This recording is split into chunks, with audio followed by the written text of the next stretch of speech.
What up, guys? Welcome to EDMtuts.com. Today we're going to learn how to make this hard-hitting 808 using only Ableton's operator and Ableton stock effects.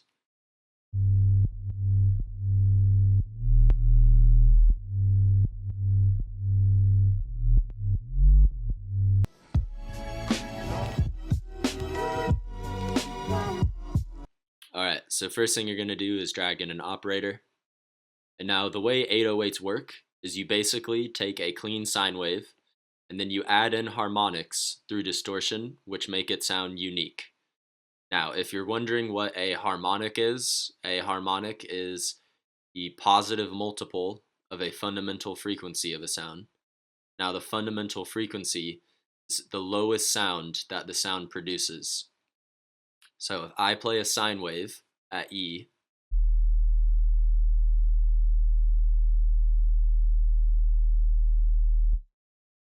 that sine wave's fundamental frequency is 40 hertz, and it only plays the fundamental frequency, which is why you want to start out with sine waves, because you can control how many harmonics you add later. Now, to demonstrate what a harmonic is, I can select the waveform editor, and these bars represent each harmonic. Okay, so the first one is all the way up, which means it's only playing the fundamental. But if I add in the second bar, you can now hear the second harmonic, which plays at 80 hertz, which is twice the value of the fundamental. And I can add in as many as I want. I can add in the third,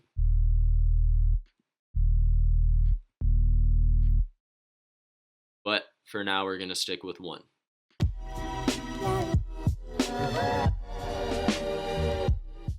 So the patch itself is very simple.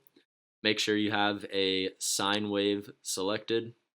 Okay, so first thing we're going to do is we're going to select the global tab, and we're going to turn the voices down to 1. Now the reason we're doing this is because if we have more than one voice, then that means more than one instance of the sound can play at the same time, which is okay if we're playing, say, a piano or a guitar, because we want to play chords. But when it comes to bass sounds, if two bass sounds are playing at the same time, they'll cancel each other out and you'll get a weird kind of rumble and a weird wobble, which doesn't sound good. So here's what it sounds like if we have more than one voice.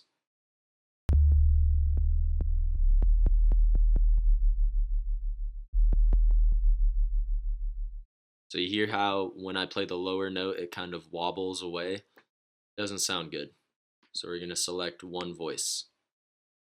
Next, what we're going to do is we're going to click on this orange button to enable the pitch. Make sure we are in the pitch tab. We're going to go down to glide and select it by clicking the G.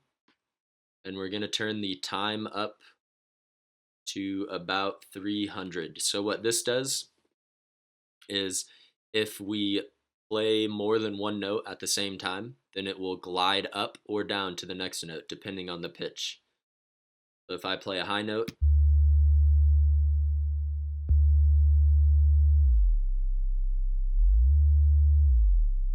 you can see in the equalizer how it's gliding up. Now if I turn the time all the way down,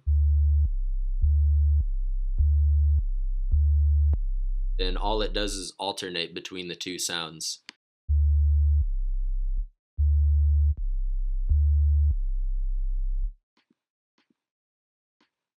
So I like it somewhere around 300 milliseconds.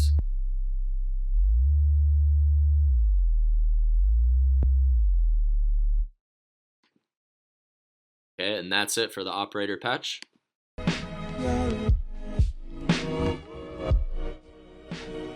Next, what we're going to do is we're going to add some harmonics through distortion, just like what I talked about in the beginning.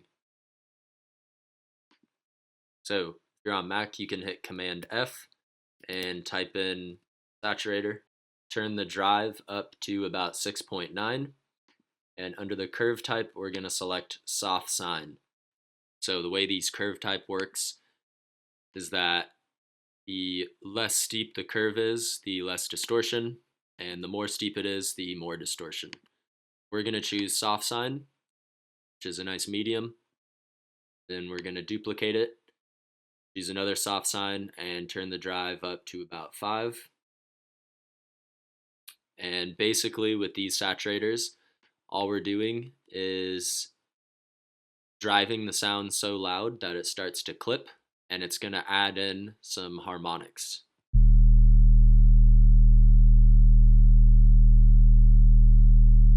So you can see we have more harmonics appearing now.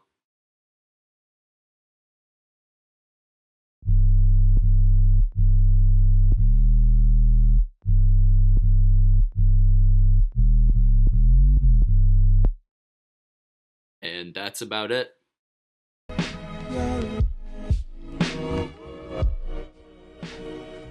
Alright, let's listen to the main drop one more time, and then we'll go a little bit into the mixing of the sub.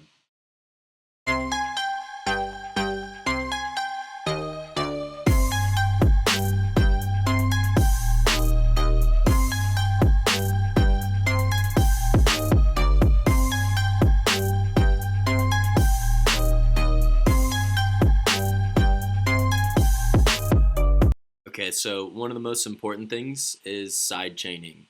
Some of you may be familiar with that, some of you may not. I'll make an entire video dedicated to sidechaining, but I'll go over this a little bit.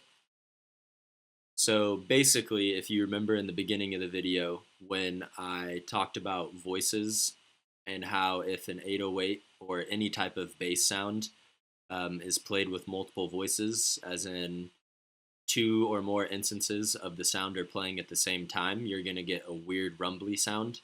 So the same thing will happen if, say, a kick drum plays at the same time as your 808.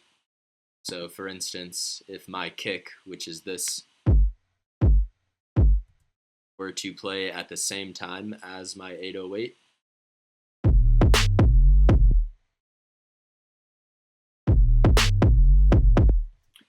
so it's a little hard to tell, but it does make a big difference. You are getting some what's called phasing issues, so which is when 2 frequencies are playing at the same time and they cancel each other out, and you get that weird rumbly sound. So what you need to do is make it so that the sub bass doesn't play when the kick plays. And the way you do that is with sidechaining. So you're going to hit Command F, bring in a glue compressor, click this little arrow, hit sidechain, audio input from kick and snare. I happen to have a group made and I titled it kick and snare. If you just have a new track and, for example, it's audio 14, but you know that's where your kick is, then you need to select audio from 14 audio. In this case, it's kick and snare.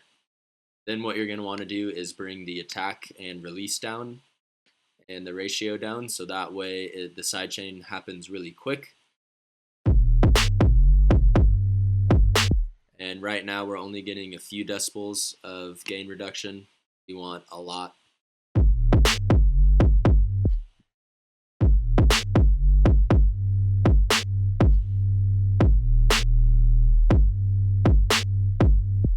So basically what we're doing is we're making room for the kick, and we're giving each element its own space.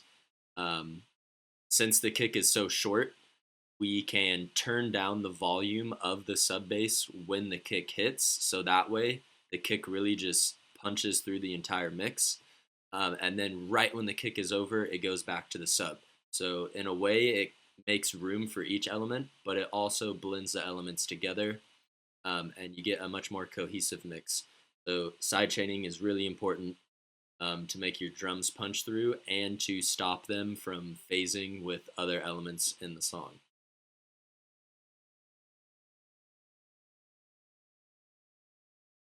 Alright, so I'm going to do a really quick recap of how you make an 808 again. First, make sure it's a sine wave. Second, make sure it can only play one voice at a time, otherwise known as mono. Third, Make sure that the sustain is all the way up. Fourth, if you want it to slide, make sure you turn glide on and you have the time set to around 200 to 400 milliseconds. You're not going to have the sub sliding, then you don't need to worry about it. Fifth and last, add some saturation and add harmonics with distortion. Alright, that's about it. Hopefully you learned something. If you have any feedback on how to make these tutorials better, please post those in the comments.